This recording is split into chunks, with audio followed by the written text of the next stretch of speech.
what we're doing. You mentioned still images, and you're known for what's the technique that's now called the Kim Burns effect. I mean, it's all kinds of editing programs. How have you perfected that over the years, using moving cameras for still images? You know, I haven't tried to technically perfect it as much as I've tried to emotionally perfect it.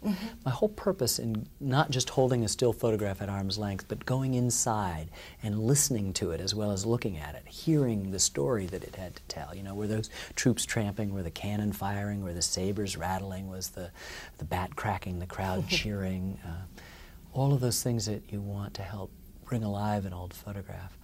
I'm doing the same sorts of things, just zooming in it, finding other stories within it, tilting up and realize it's a reveal. If I start at your waist and tilt up, it's the surprise of discovery. That's what feature filmmakers do all the time. So I think I'm like a feature filmmaker, treating these old photographs as if they're long shots, of which I now have a medium shot and a close shot and other opportunities.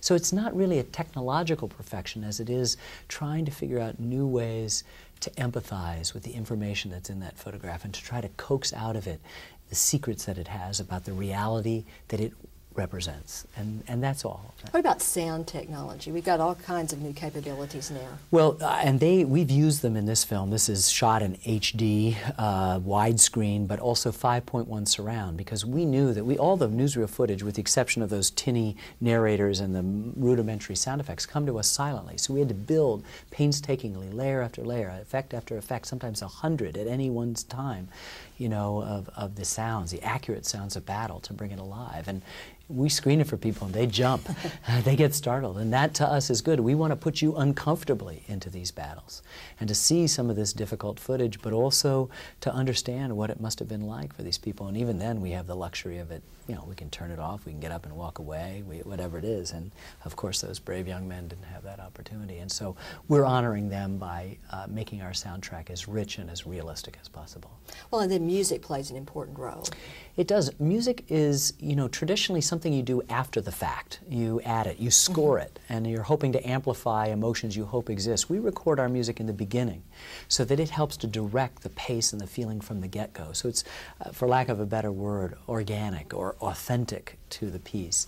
And in this case, we have our most complicated soundtrack filled with classical music, which I've rarely used, dramatic classical music, much of it written at the time of the Second World War, so reflecting so much of the emotional tenor of that war. We have the swing and jazz that help get through people through the toughest of times. Wynton Marsalis has written some contemporary music for us that it bespeaks the era, straddles the present and the past. And we discovered from a friend of ours who wrote this beautiful anthem, American Anthem, this amazing piece of music that will become the sort of linchpin of that soundtrack. Yeah, and who's going to be singing that? And Norah Jones sings at the end of 3 of the episodes, each of the 3 verses and the chorus of this song so spectacularly with this beautiful, beautiful voice that she has. And lyrics that I think are as good as any anthem I've ever heard, Battle Hymn of the Republic included, which is my favorite anthem. How important is it, because your films rely a lot on narration, how important is it to get just the right voice for that narration? Well, you know, we have many narrators. We have the third-person narrator, what's called the voice of God, and we've been using for the last 10 years Keith David, who's an extraordinary actor.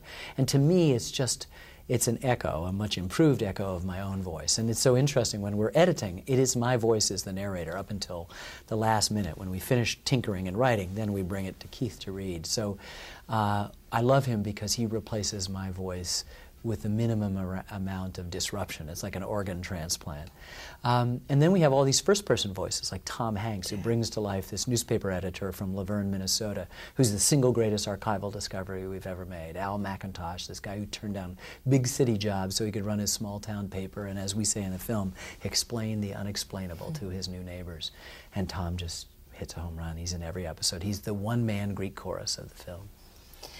Were you influenced at all by feature films about World War II? There have been a lot of them.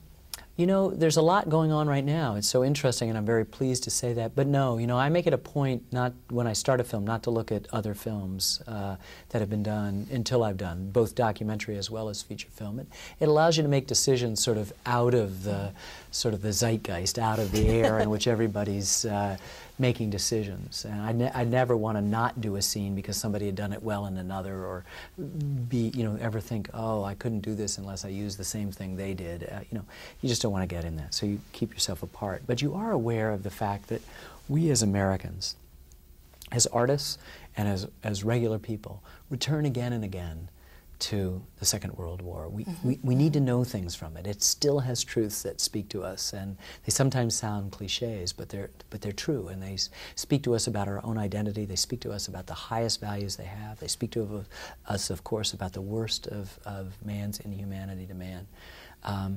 But we constantly need to be having a conversation with the Second World War.